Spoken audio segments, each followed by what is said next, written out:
Umetnostna galerija Maribor in Gašper Šantl vabimo na garažno razprodajo odpisanega pohištva. Danes je pa čas za DIY izziv. Kdo je znan gost, ki bo z nami? Pa poglejmo. Wow, si ti Zala Kralj? Ne, jaz sem Gašper Šantl. Si kdaj že kaj prenovila?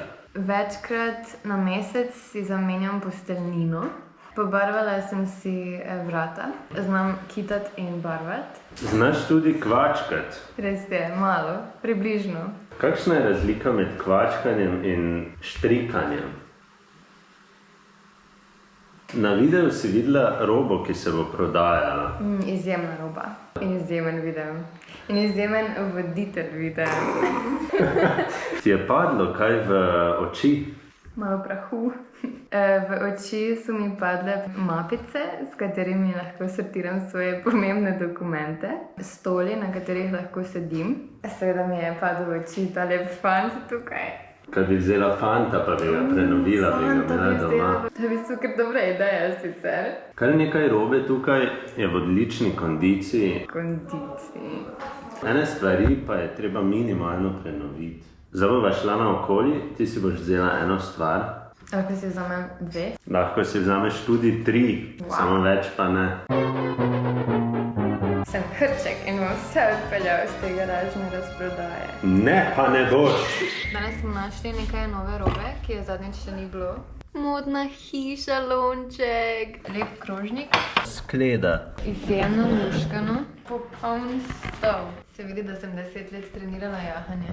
Kupljeno. To je tako luškano. Za rože? Wow, cool. DVD player, lepo prosim. Mogoče, da paradižniki gore rasejo. Viri so tudi, Gašper. To je zelo uporabna stvar za knjige. To staro kolo. Kako to kolo izgleda? Naj bo presenečenje za 3.10. Zelo hot in še vedno na razprodajo. Odlično. Wow. Perfektna delovna miza, super predanje. Vodstvo UGM-ja pravi, da je robe vedno več. Ne morete niti vedeti, kaj prav pričakovati. Mala delovna miza s predalčki. Kot smo se pogovarjali, so na voljo okviri. Črno-zlat okvir, še en lesen okvir in tako dalje. Ker je delo nevarno, rabi več čelade. Tu so navodila za čelado. Prilagodite mesto dimenzioniranja naglavnega traku, glede na veliko glave. Prilagodite pas, dokler se čelada na dna, položite čelado na glavo, preverite, ali pas je vložite že udobno, ne zategnite preveč. Prenavljamo tega konička. Prvi korak je, da vzamemo krpo. Krpa mora biti rahlo vlažna. S krpo ga obrišemo. Griva mora biti lepo sijoča črna. To bom za ta trenutek dala dol, ampak ta znakec pomeni, da je za prodajo in ta koniček je za prodajo. Poglejte to razliko. Prej je zaprašeno roza, zdaj svetleče rdeč. Ker se konička držimo na ročajih, je pomembno, da jih dobro obrišemo. In pa tudi obrisati treba noge. Okej. No, hvala. Takle, koniček je nared. Očitno na današnjem DIY izzivu ni bilo treba kaj dosti delati. Ker je roba odlična. Koniček bo veselo počakal na otročka, ki ga bo veselo jahal. Ali pa odraslega. Mogoče kakšnega odraslega s kitkami. Veliko stvari tukaj je treba enostavno počistiti. Nekaj jih je treba pobrusiti, nekaj jih je treba pobrusiti in na novo naoliti.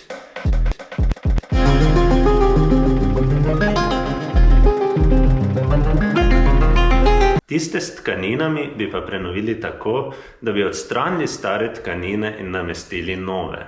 Tukaj sva danes z znano Mariborčanko in tudi mojo punco restaurirala oziroma zbrisala tale stol.